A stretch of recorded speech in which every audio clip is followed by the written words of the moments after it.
Welcome to the Great Detectives of Old Time Radio. From Boise, Idaho, this is your host, Adam Graham. If you have a comment, email it to me, box13@greatdetectives.net. Follow us on Twitter at Radio Detectives, and check us out on Instagram, instagram.com/greatdetectives. A reminder, you can be sure to never miss an episode by following the podcast using your favorite podcast software, including Spotify, the iHeartRadio app, or the Apple Podcasts app.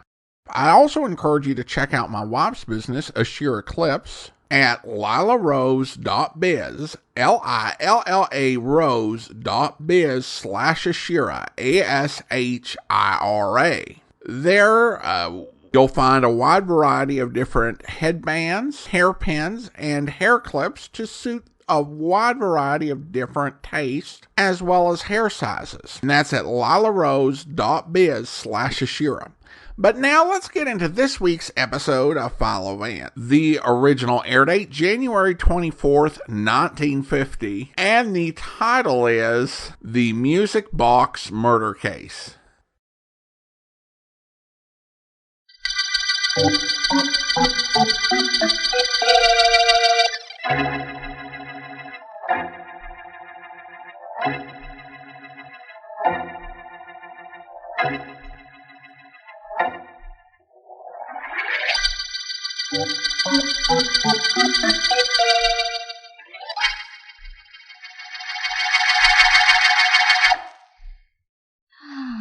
Dan.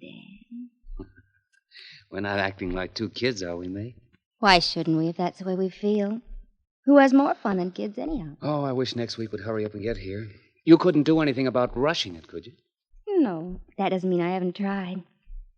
Last night I put on my bridal gown, closed my eyes, and said to myself, this time next week I'll be Mrs. Dan Sanford. Oh, Dan, you've made me so happy. Don't ever disappoint me, will you? I'll try not to. May, I have something I want to... No, not right now, Dan. There'll be no talking for the next 30 seconds. That's an order. May, let's stop for a minute and be sensible. Who wants to be sensible? After next week, I'll be sensible for the rest of my life. There may not be a next week if you listen to what I'm going to tell you. Never heard a better reason for not listening to anything in my whole life. Besides, I don't have to listen, Dan. I know what you're going to tell me. You're going to tell me what business you're in. But I already know. You do? Certainly. And I'm going to help you.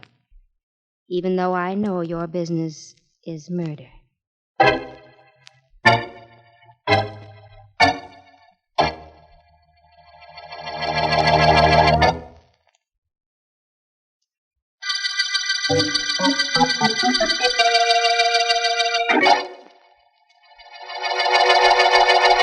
You're not nervous, are you, Dan? Oh, me, Professor? No, I'm not nervous. Nothing to be nervous about. You have the rope? Yeah, sure, I have it. See? It's a noose, just like you told me. All right, then. Open the door quietly.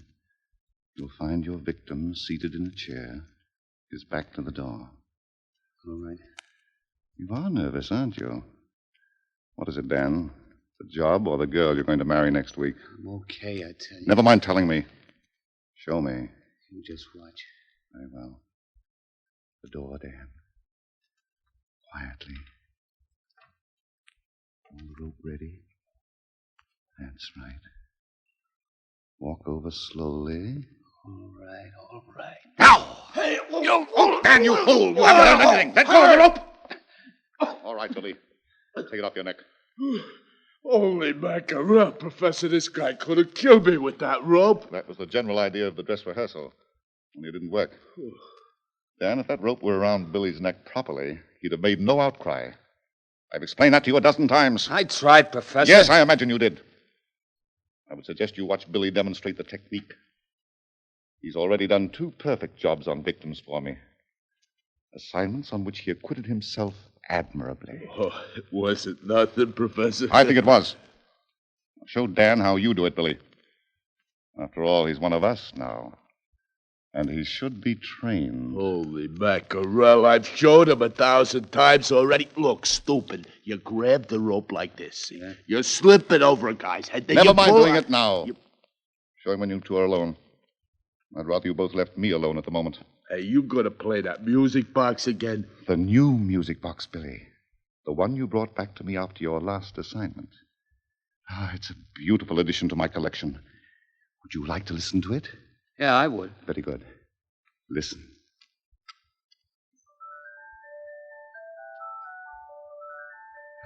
Isn't that beautiful? Not to me, it ain't. Well, you wouldn't understand. Do you, Dan? Oh, Do you understand how these music boxes I have in this room represent so much to me? How they make me an individual, apart and above everyone in this world? well, I don't exactly understand that, Professor. Very few people would. But it doesn't matter. Dan? I have an assignment for you. You're first. Yes, Professor? There is a beautiful music box, a most unusual music box in the possession of a man named Daly. I want it, Dan. Tomorrow night. Yes, Professor. The music box is in his safe. I'll give you a plan of the room and leave the rest to you. Daly is very wealthy. There'll be money and jewels in the safe.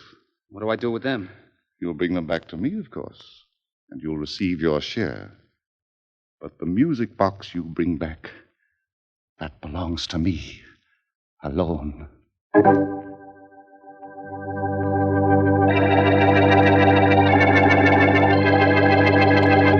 Sit down, Markham, sit down. Nice of you to drop into my office. Thank you, Vance. Always glad to see you. I'd have phoned, except that this is something I'd like to talk to you about in person. The district attorney making a personal appearance. Be careful, Markham. We will have a review of this meeting in Variety. They'd have nothing to print, Vance, because that's exactly what we have in 2 identical murders which have occurred in the past 2 weeks. Oh? Sounds interesting, my friend. What's the complete story? It's just this. 2 wealthy men in this city have been killed, strangled by a rope. Apparently, they interrupted robberies in their homes because the safes of both had been ransacked. We know a lot of money and securities were stolen. And the killer left no indication of his identity? None we can find. Sergeant Heath's looking for some kind of a lead right now. He's been working on the murders since they happened. Heath's a good man. If there's anything to be found, he'll uncover it. What did you want me to do? Find whoever it is who is responsible for the killings. Mm-hmm. Only I can give you nothing at all to work on, Vance, except that I'm reasonably certain both were done by the same man or men. That isn't much, is it, Markham? No. I'll tell you something very strange, though. I'd rather have one little clue than too many. Too many clues are confusing. I understand. I wish I could... Oh, telephones have no manners, have they? Just a minute, Markham. Vance speaking. Hi, Vance. It's Sergeant Heath, homicide. District attorney isn't there by any chance, is he? Why, yes, he is. Oh, his secretary wasn't sure if he was going to see you or not. Now, put him on, will you? Certainly. For you, Markham, it's Heath. Thank you. Yes, Heath? Mr. Markham, I think maybe we're getting a break in those rope killings. I checked the stuff stolen from both of the men, and guess what? Heath, please. Okay, I'll tell you. You see, both of the dead guys are not only rich, but they each had a music box in their safe. Not one of those 5 and dime things, but real valuable antiques. Uh-huh. Yeah, I think that means something. Yes, it might. Thanks for letting me know, Heath. No, it's okay, G.A. So long. Bye. You hear that, Vance? Yes, I did. Very interesting, Markham. It isn't to me. Not until I find out what is meant by the fact that 2 music boxes were stolen. You want to know what it means? I'll tell you. It means that the killer has made his first mistake. The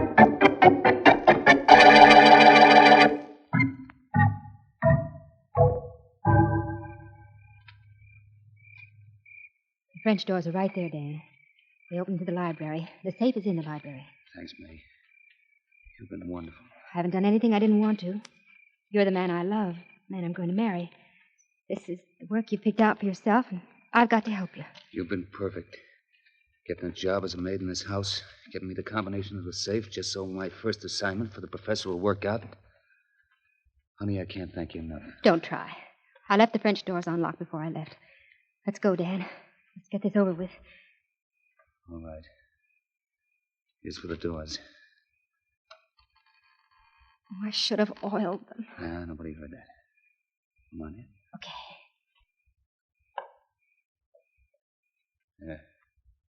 Use your flashlight, May. Here we are. There's the safe right over there, Dan. I see it now. Hold the light on this piece of paper for a minute. Sure. 12 left, 13 right, 14 left, 1 right. It's the combination. Now throw that beam on the safe dial.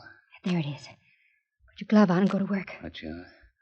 No fingerprints on this job. Just 1 music box in the safe for the professor and part of the money in the safe for us. Work fast, Dan, please. Don't get nervous, honey. We're all right. If anybody interrupts us, I have this rope the professor gave me. I know how to use it. Believe me, I do. Hope you don't have to, Dan. I know. I don't want to either. But if it has to be somebody's neck or ours, believe me, it's going to be somebody else's. Dan. Yeah? What? I thought I heard a noise just now. A footstep. I didn't hear any. Yeah. I do. Somebody's coming. Must have woke somebody up. Let's get out of here. Oh, no, you stay right here. I'm going over to the door. My rope and me are going to surprise whoever it is. Dan, the doorknob's turning. I know, I see it. What's going on here? Nothing you're going to remember, friend. Dan, don't do it. Leave him alone. Don't kill him. Let's get out of here, Dan, please. Dan, you've done it. You murdered him. Let's get out, Dan, while we have a chance. All right. I guess we'd better. Only what'll the professor say when I tell him I didn't get his music box?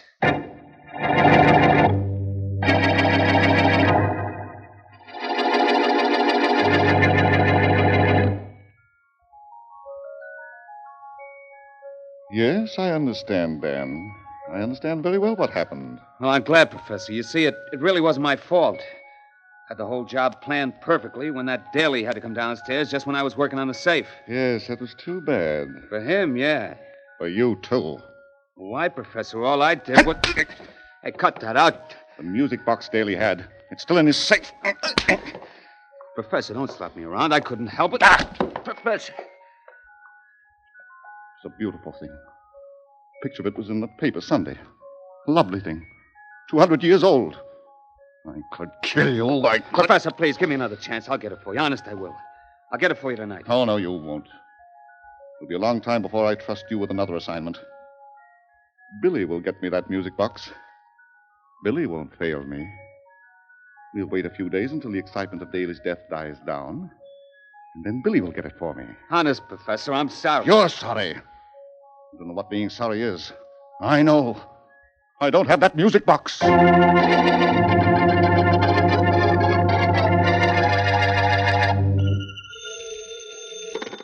Philo Vance speaking. Markham Vance, I think our long association's begun to do me some good. Really, Markham? I assure you I'm completely complimented.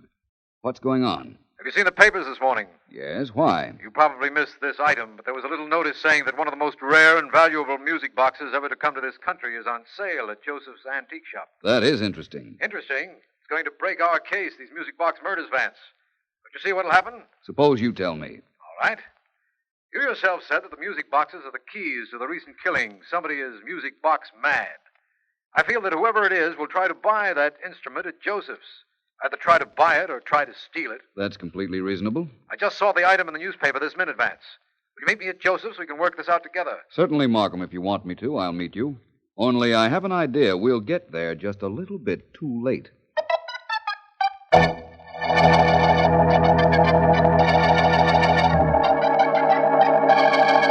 Try throwing the rope, Billy. Throw it this time. Holy mackerel, Professor. I'm beginning to feel like a cowboy. I do good work with the rope close up, don't I? What do I have to practice throwing it for? Sometimes you can't get close enough to your victim to slip it over his neck.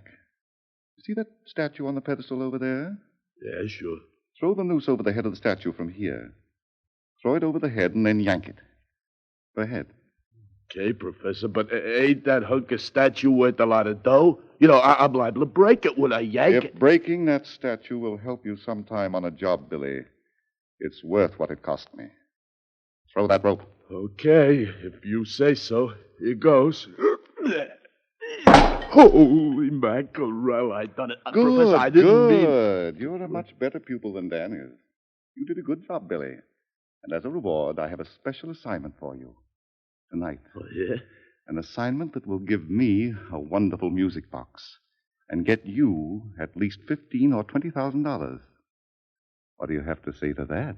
Me? See, all I can say is, holy mackerel.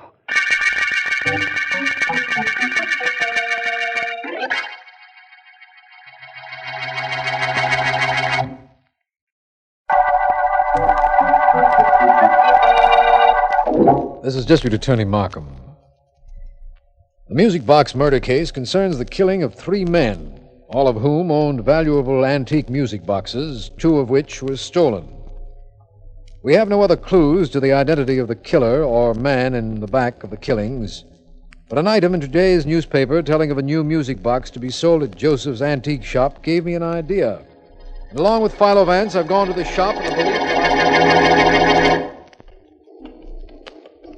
This is one time, Vance, when I believe I've anticipated what you would have done. We have a murderer and a new music box in this store. The murderer will want that music box. We'll either get it first or get a lead to him. If you say so, Markham. I told you what I thought, though. We'd be a little late? Mm-hmm. Maybe. We'll know in a minute now. Coming? Definitely.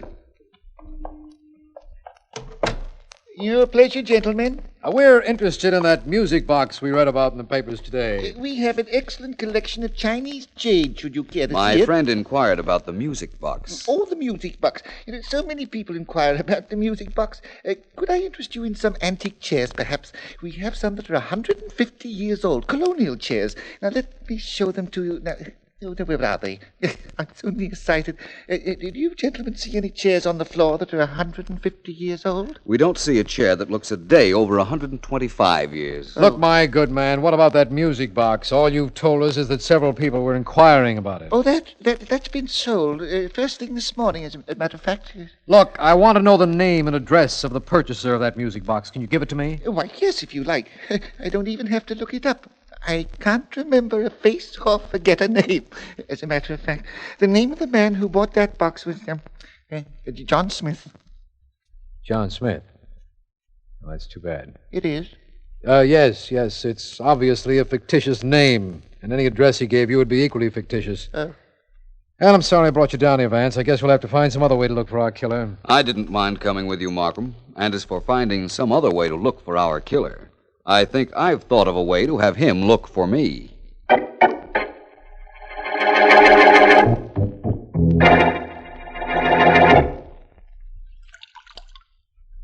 Hold still, Dan. Please hold still. Honey, that water hurts. Water won't hurt anything. Gotta fix your face. It's pretty badly bruised. It should be. After the professor slapped me around for messing up that daily job last night, he had Billy go to work on me. That guy doesn't fool. Oh! I'm sorry, darling. Dan, let me ask you something. Oh, some other time. Now, you'll still stay with the professor, regardless of what he's done to you and had Billy do to you? Sure, why not? I messed up a job. I deserve what I got. Nobody's got the right to hurt you, Dan. Nobody at all. I take that back. One person has. Who's that? I have the right to hurt you, Dan. Because I love you so much.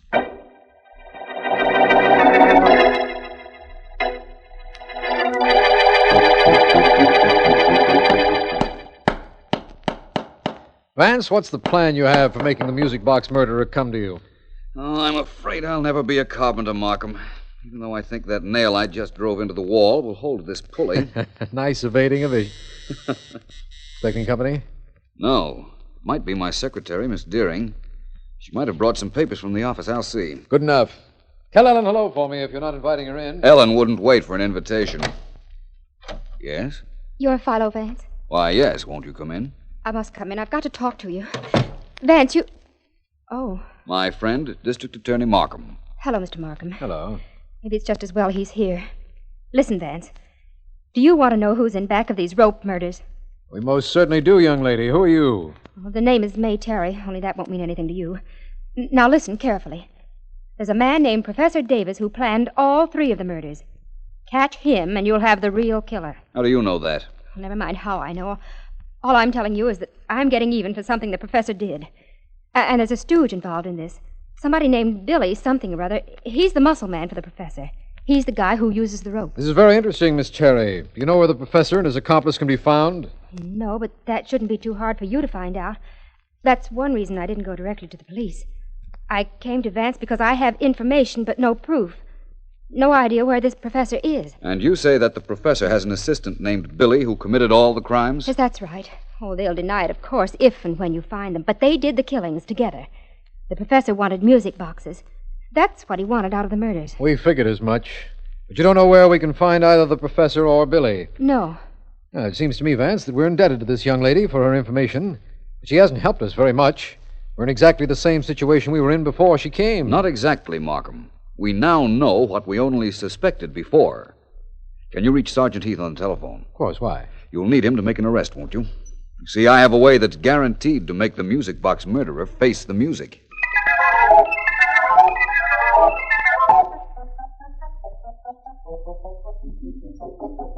You're crazy, May. You're mad. You couldn't have gone to Philo Vance and told him about the professor. Oh, no, that's what you think, Dan.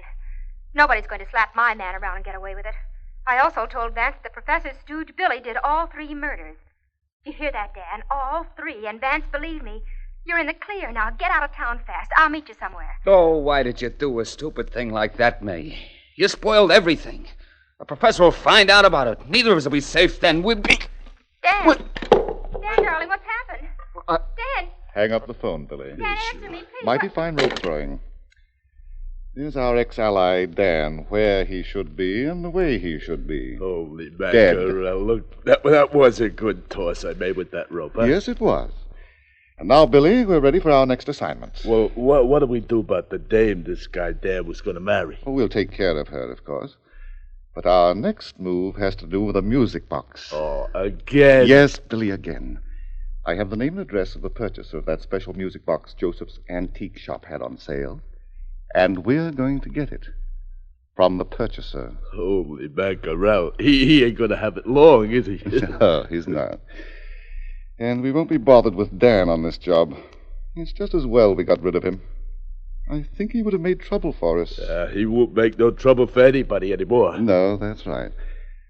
Now, Billy, as for the job tonight. Yeah. We go to apartment 21 at 50 London Avenue. The apartment belongs to a man named John Smith. Oh, you got the name and address from the antique shop owner, huh? Yes, I did. We will go there. You carry your rope, and I'll bring some money. Mr. John Smith will listen to the way my money talks, or to what your rope has to say.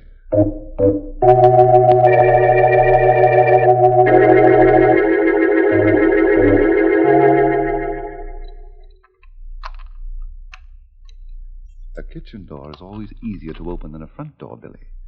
This one will be opened in a second. Holy mackerel, Professor, you don't have to be so quiet. We banged on the front door of this apartment. Nobody answers. That means nobody's home. We're less likely to be seen working the kitchen entrance, Billy. There.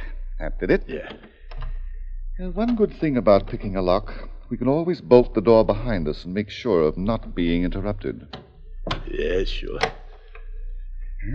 This is John Smith's apartment, where we are going to get that music box I want. Apparently the tenant is out. And that music box is either in a safe or the living room. Which we're in right now. Now, how do we Billy, find Billy, that music? look, on that table. It's the music box. It's the most beautiful box I've ever seen. Come over here, quick. Yeah, okay, I'm coming. Oh, gosh, that is pretty, ain't it? Huh? I want to hear it. Oh, now wait till we get home. No, I won't. I've got to listen to it now. I'll raise the lid.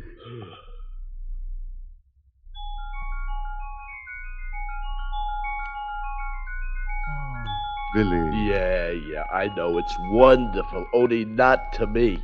Personally, I prefer swing stuff. Now, you take that, Deb. Hey, somebody's in the next room. Come on, Professor, let's get out of here. I'm ready. I've got the music box. Out the front door, Billy. Hurry. You don't have to tell me twice. I'm hurried. Come on, let's get out.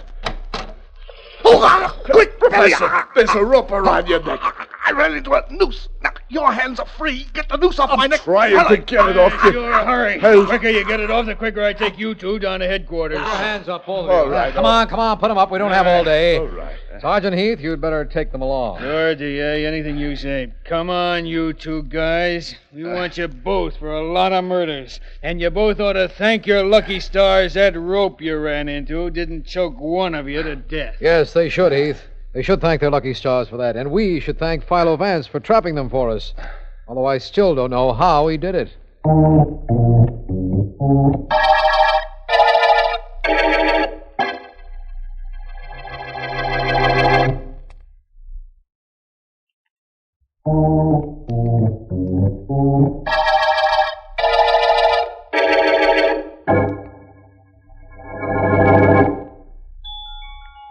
It is a pretty instrument, isn't it, Markham? Vance, I want to know a lot of things, none of which has anything to do with that music box.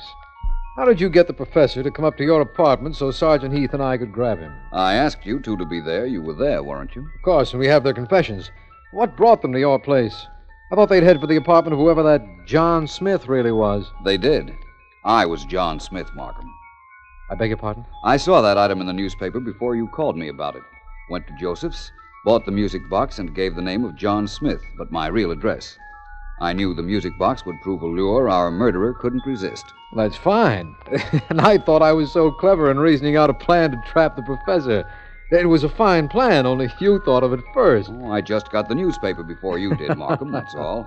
I rigged up that rope and pulley in my place, changed the name on my mailbox to John Smith, and had you and Sergeant Heath planted there, because I was relatively certain that the professor would come calling. And then, if he heard a noise, would be hastily leaving. Well, Heath made the noise all right on your instructions, Vance. And the professor and Billy ran right into the noose you had fixed up by your door. I wonder how the professor felt when that rope was around his neck. Probably he regarded it as an omen of things to come. When he ran into the middle of my rope, he knew he was at the end of his rope. That's right. And we're at the end of the music box murder case.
Welcome back. So here's my question that's prompted by this episode. Why would anyone work for a criminal as nutty as the professor? I mean, it makes less sense than being a henchman for one of the comic book villains.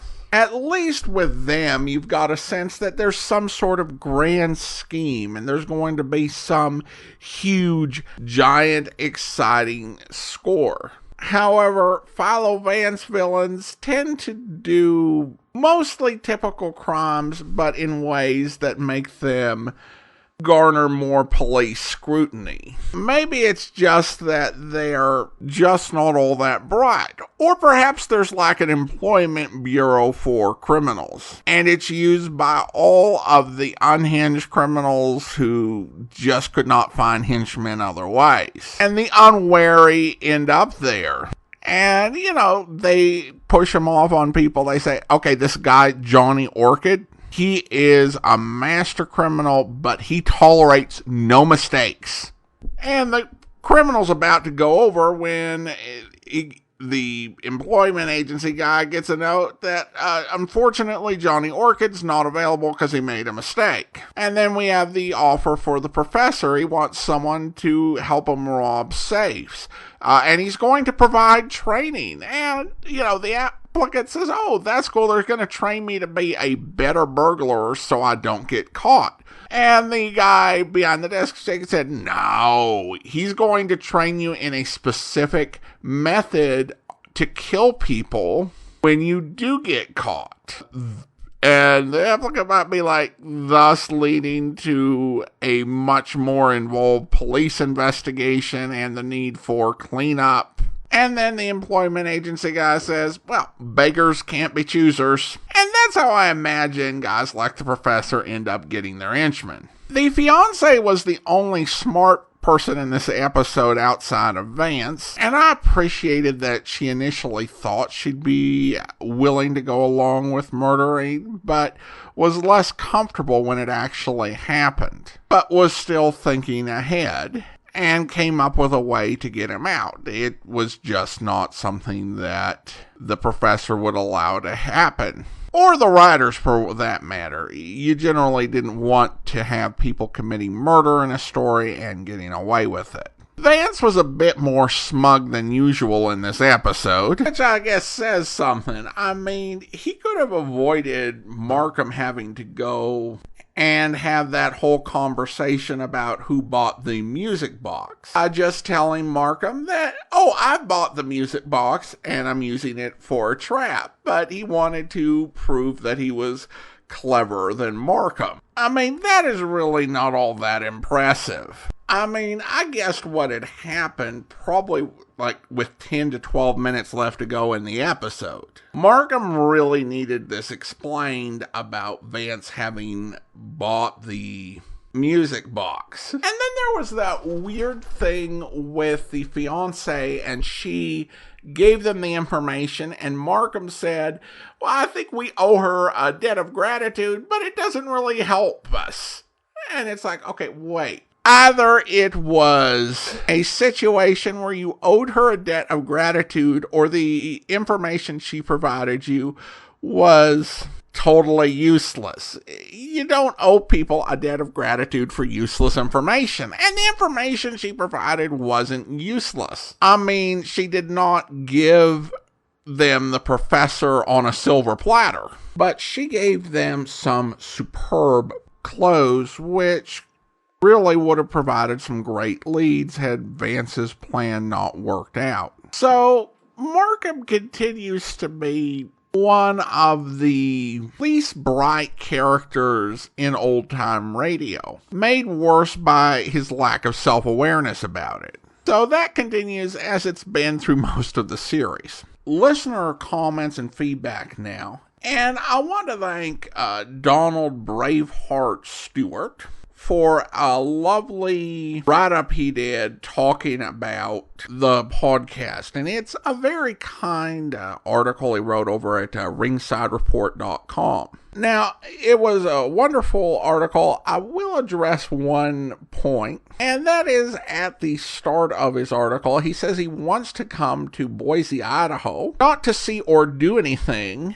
but to go and hear. I want to know if everyone, including the women, sound like the host of The Great Detectives of Old-Time Radio, Adam Graham. Well, I will go ahead and address that one. No, they do not. I actually am not native to Boise, although I am native to the Pacific Northwest in general. So I lived all over Washington, Idaho, Montana, even Oregon for a little while, until we settled in Boise right before my 23rd birthday. So my accent, such as it is, does not come from Boise, nor have I been able to alter the local accent such as it is. Truth be told, I think it's really hard to nail down what is a Boise accent, because so many people, I would hasten to say close to the majority, moved here from other states. And that number goes even higher when you consider people who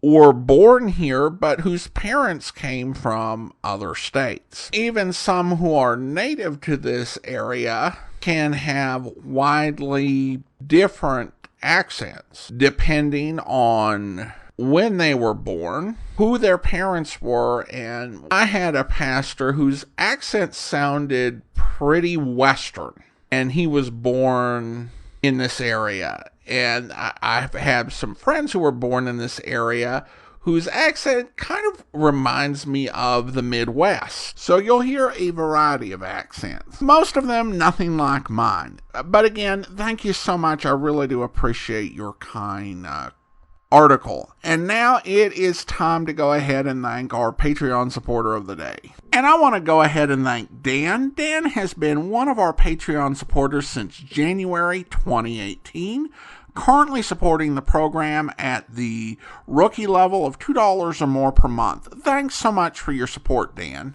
And that will actually do it for today. If you are enjoying the podcast, I encourage you to follow it using your favorite podcast software, including Stitcher, TuneIn, Spotify, or the Amazon Music app at amazon.com/OTR Detectives. And I do encourage you to rate and review the podcast wherever you download it from. That helps other people find the podcast and helps us grow. We will be back next Thursday with another episode of Philo Vance, but join us back here tomorrow for yours truly, Johnny Dollar, where... My name is Dollar, Mr. Meadows. I'm from Corinthian Liability, Hartford office. Wait a minute. You come in, please. What did you say your name was? Dollar. What's the matter with that company anyway? Didn't the adjuster send in his report? What are you doing here? Now, wait a minute, Mr. Meadows. This doesn't have to be unpleasant. They sit back there in Hartford with nothing to worry about but Sunday's golf game. They don't know a thing about the conditions we're working under. Well, they do know your fire here pretty much follows the pattern of the one in Shanghai. Of course it does. The conditions are the same. Including the, quote, starving refugees, unquote, who killed and robbed the investigator? Careless people are dying here every day. It can happen pretty easy. Now say what you have to say and get out of here. Well, it's very little, Mr. Meadows. I came here mainly to get my reaction to you. I have. You jumped to the conclusion you were under suspicion before I got through that door. You're on the defensive, so you gotta have a reason to be. Show him out, Lim. You come now, Mr. Now, wait a minute. More important, you're having me followed. You gotta be afraid of me. Please, Mr. Dollar. I'm not afraid of you, Dollar. Or what you might find or what you might try to do. My warehouse burnt down here, and that dandy little company of yours is going to pay the claim. I hope you'll be with us then. In the meantime, do send your comments to box13@greatdetectives.net. Follow us on Twitter at Radio Detectives and check us out on Instagram, instagram.com/greatdetectives. From Boise, Idaho, this is your host, Adam Graham, signing off.